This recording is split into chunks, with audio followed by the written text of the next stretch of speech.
자, 오늘은 한국에서 이공계 엔지니어 야근과 주말 근무가 너무 많다는 얘기로 해보겠습니다. 사실 요 원인이 제가 한국에서 직장을 관두고 미국에 오게 된 근본 원인이에요. 자, 지금 제가 아는 소식통으로 알게 된 사실인데, 한국을 대표하는 유명 전자회사에서 한 임원이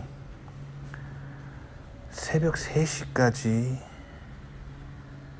일을 하다가 너무 힘들어서 그만 극단적인 선택을 했다는 소식을 들었어요.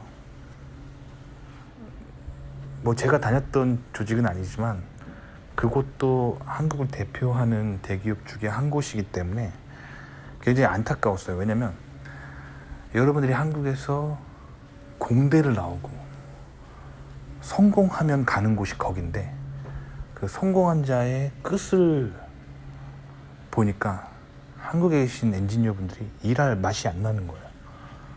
임원 정도 되면 사실 성공한 거잖아요. 대학교 나와서 공대 나와서 대기업 들어가서.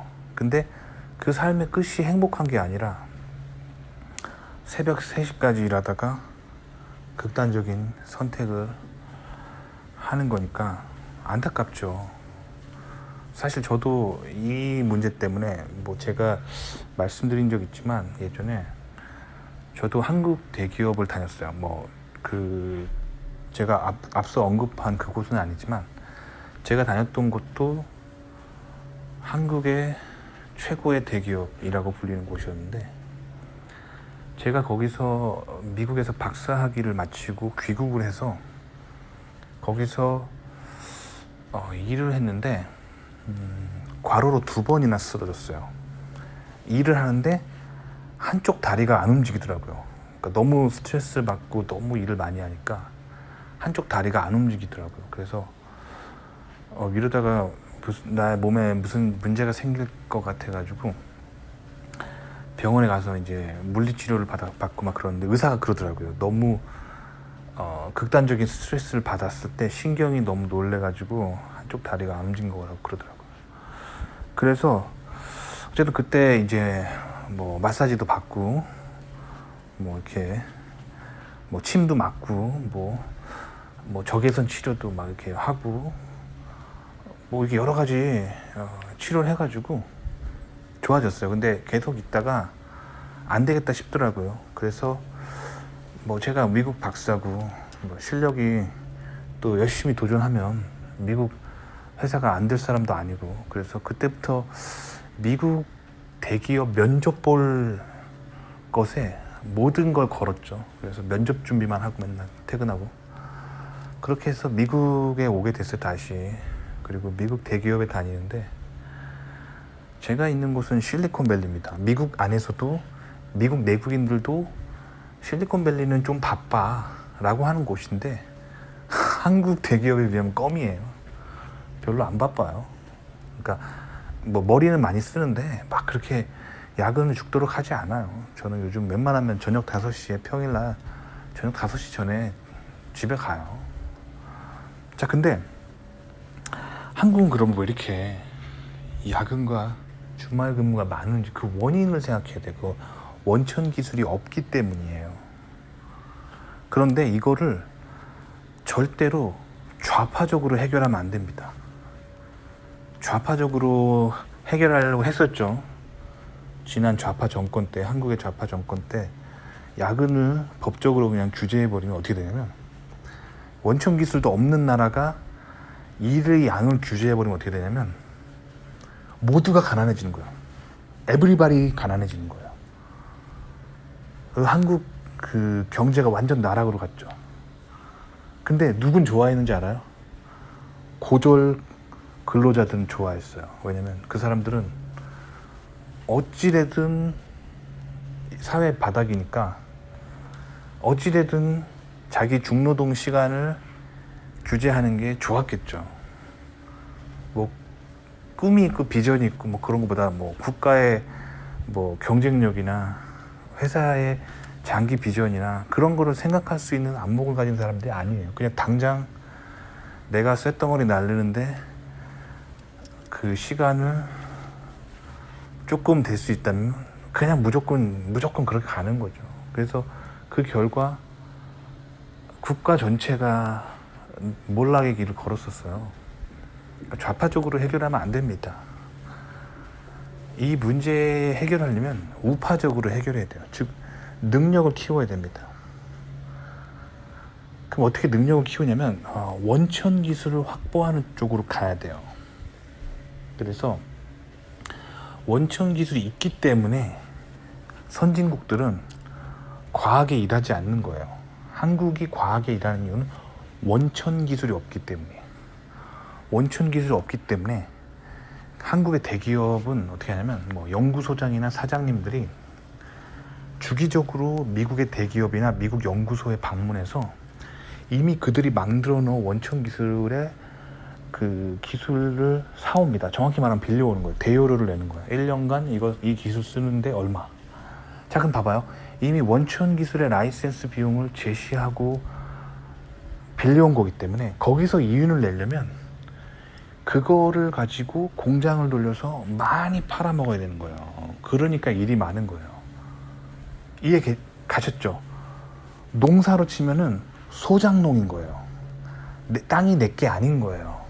땅 주인이 내가 아닌데 남의 땅 빌려가지고 내가 씨 뿌리고 그렇게 한 다음에 벼를 수확을 하면은 그 수확한 벼의 많은 양을 땅 주인한테 줘야 되는 거잖아요. 지금 소작농인 거예요. 한국이 원천 기술을 획득해야 된단 말이에요. 그럼 스스로 한국이 기술력을 가지고 뭔가 하려면 결국 어떻게 되냐면 석박사에 대한 대우를 잘해줘야 돼요.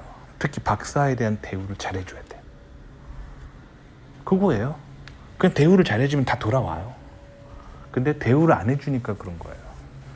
제가 지금 당장 한국에 가려고 해도 저도 인간이잖아요. 인간인데 당장 한국 가면 뭐랄까? 일 너무 많이 하는 환경이 기다려져 있고, 그리고 여기 미국이라는 이 환경을 포기하고 한국 들어가는 거면 엄청 돈을 많이 주든가 뭔가 줘야 되잖아요. 근데 그런 파격적인 게 없다는 거죠. 미국이 낫다는 거죠. 그거예요. 그러니까 파격적인 박사들에 대한 대우를 해준다고 소문이 쫙 나면은 이런 가만히 있어도 다 들어와요. 미국에서 공부한 유학생 박사뿐만 아니라 백인 박사들도 한국말 못하더라도 한국이 대우가 좋대 하면서 다 들어가요. 한국까지 취업하러 와요. 근데 그렇게 안 되기 때문에 그런 거죠. 그렇게 안 되기 때문에. 그래서 결국에는 원천 기술 확보를 못하고 있기 때문에 모두가 야근 주말 근무에서 벗어날 수 없다는 거죠. 그렇다고 이 고난에서 벗어나고자 좌파적으로 그냥 규제를 해버리면은 모두가 가난해지는 거예요. 지금 한국이 그래도 세계에서 상당한 경제력을 가지고 있는 게 여태까지 한국 사람들이 기술이 없음에도 불구하고 열심히 살아서인데 그 열심히를 빼버리면 이제 기술도 없는데 게으르게 살면은 이제 후진국으로 가는 거죠. 근데 지금 한국이 그래도 여태까지 한국을 살아온 선배님들한테 감사해야 되는 게 기술이 없음에도 불구하고 안 되는 거를 되게 하면서 무리하게 달려오신 거예요. 그분들 진짜 고생 많으셨어요. 근데 이제 앞으로의 한국은 원천 기술 확보를 해야 돼요. 즉 이공계 석박사 인력들한테 대우를 잘해줘야 돼요. 미국처럼 잘해줘야 되는데 그렇게 하기 힘들죠. 또 그만큼의 투자를 할 엄두를 그 대기업 사장님들이 회장님들이 잘 생각 못해요. 거기까지. 왜냐면 그렇게 투자를 하면 그 무리한 투자를 해가지고 이 원천 기술을 확보할 거라는 그런 자신감도 없고 투자했다고 되는 법도 없잖아. 쉬운 길을 택하는 거죠. 쉬운 길은 미국이 잘하는 거 보고 있다가, 특히 실리콘밸리 뭐 하는지 계속 염탐하고 있다가 실리콘밸리에서 뭐가 딱 된다. 그러면 이제 미국이 증명한 거잖아요. 된다.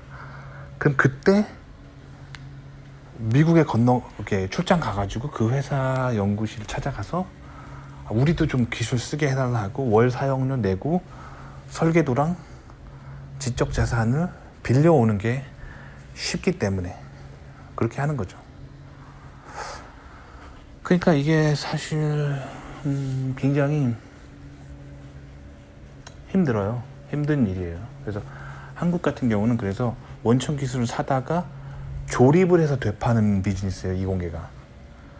일본은 이제 여기서 벗어나려고 해요. 일본도 조립해서 되파는 비즈니스를 하다가 일본은 미국식으로 가고 있어요.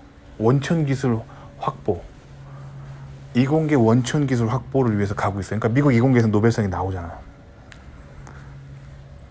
그런데 한국 뉴스에서 뭐라고 보도하냐면 이제 한국이 일본을 이겼다라고 보도하죠. 잘못된 뷰예요. 한국이 뭔가 조립을 해서 되파는 이공계 비즈니스를 하고 있는데 일본은 조립을 해서 되파는 비즈니스를 포기를 한 거예요. 일본의 과학기술 미래를 위해서 포기를 한 거예요. 그리고 부가가치가 높은 원천 기술을 가진 원자재 중소기업을 여러 개 만드는 전략을 택한 거예요. 이공계 원천 기술을 키우기 위해서. 근데 한국은 조립해서 되파는 대기업 가지고 비즈니스 하잖아요. 그러면서 이제 사실 같이 비교할 대상이 아닌데 같이 억지로 비교하면서 한국 대기업 하나가 뭐 일본 웬만한 기업들 몇 개 이상보다 훨씬 더 매출을 많이 내고 있다 하면서 그걸 가지고 이제 일본을 이겼다라고 얘기하고 있는 거죠. 적절한 비교가 아니에요. 일본은 원천 기술 확보로 가고 있어요. 미국 스타일로. 그래서 이공계가 굉장히 수준이 높아요. 그러니까 그런 방식으로 가야 돼요. 한국이 그 롤 모델로 삼아야 될 게 사실 일본의 이공계입니다. 왜냐하면 같은 아시아인이고 그리고 한국이 예전에 일본의 식민지 생활을 했기 때문에 한국 사람들은 그걸 부정할지 몰라도 정서가 되게 비슷해요. 국민성이랑 뭔가 그런 문화가 되게 비슷해요. 일본어로 공부해 보시면 알 거예요. 되게 비슷합니다.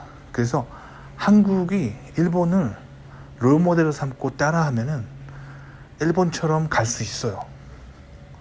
그렇게 하면은 야근을 줄일 수 있어요. 일본은 지금 야근을 줄이는 방향으로 계속 가고 있어요.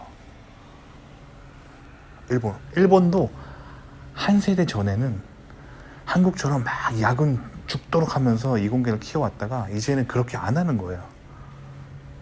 일본은 이제 좀 약간 유럽이나 미국 같은 선진국식 이공계로 가고 있는 거예요. 그러니까 일본을 항상 주시하셔야 돼요. 일본에서 어떤 일이 10년 전에 벌어지면 그 똑같은 일이 10년 후에 한국에서 벌어져요. 왜 그럴까요? 한국인과 일본인이 정서가 되게 비슷해요. 비슷하다니까요. 같은 아시아라서 그래요. 예전에 식민지를 경험하면서 같은 그러니까 총독부가 있는 그 기간 동안 같은 정부 시스템이었잖아요. 그래서 뭔가 사회 문화 곳곳에 제도적으로 공유하고 있는 게 되게 많아요. 비슷한 게. 여러분들 일본에 안 가보셔서 그래요. 저는 일본에 자주 가거든요. 그 일본에 뭐 연구하러 자주 가고 일본어를 조금 할 줄 알아요. 근데 굉장히 비슷합니다. 근데 일본이랑 한국이랑 차이가 뭐냐면 일본이 그 서구화와 근대화를 한국보다 좀 더 일찍 했어요. 그러니까 일본에서 무슨 일이 벌어지고 있으면 그게 10년 후에 한국에서 똑같은 일이 벌어진다고 보면 돼요. 대표적인 게 뭐가 있냐?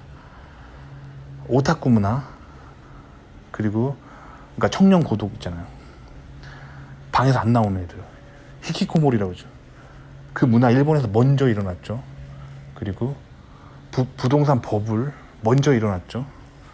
그리고 인구수 감소 먼저 일어났습니다. 그러니까 일본이 먼저 일어난 거예요. 일본을 항상 이렇게 잘 주시하세요. 일본에서 지금 2023년이잖아요. 일본에서 10년 전, 15년 전에 무슨 일이 일어났는지를 잘 검색해 보세요. 그럼 그 비슷한 일이 한국에서 일어날 가능성이 굉장히 높아요. 아시겠죠? 그래서 원천 기술 확보 중심으로 이공계를 이끌어 나가야 돼요. 그냥 좌파적으로 그냥 시간을 규제하는 방식으로 야근을 줄이려고 하면 모두가 가난해집니다. 자, 그래서 오늘은 한국에서 이공계 엔지니어 야근과 주말 근무가 너무 많다는 주제로 이야기해봤습니다. 도움이 되셨기를 바랍니다.